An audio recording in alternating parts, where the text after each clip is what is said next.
गुल Benazir income support programme centre ते बदमस्त सिक्योरिटी गार्ड आसिफ महर स्टाफ ऐं एजेंटनि सां गॾिजी मुबैना तौर ते फी टोकन 2000 रुपया विकिरो करण लॻो ऐं सेंटर खां ॿाहिरां 4 एजेंट माफ़िया पंहिंजे हेठां रखी छॾिया, जेके यूसी जे माण्हुनि सां डीलिंग करे मुस्तहिक ऐं बेवा औरतुनि खां 2000 रुपया वठणु लॻो। इन पैसनि मां अंदरियां स्टाफ जा फी टोकन ते 500 मुक़रर ऐं 1500 बक़ाया पंहिंजी जेब ख़र्ची लाइ एजेंटनि सां गॾिजी ग़रीब औरतुनि खां लुटणु लॻो।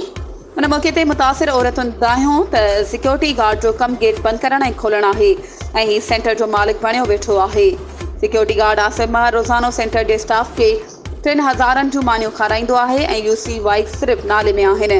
बिना यूसी जे औरतूं पैसा परे टोकन वठनि थियूं। यूसी वाइस औरतूं डोलड़े जो शिकार आहिनि। हिननि ॿुधायो त करप्ट गार्ड जे ख़िलाफ़ नोटिस वरितो वञे ऐं हुननि खे सेंटर मां हटायो वञे।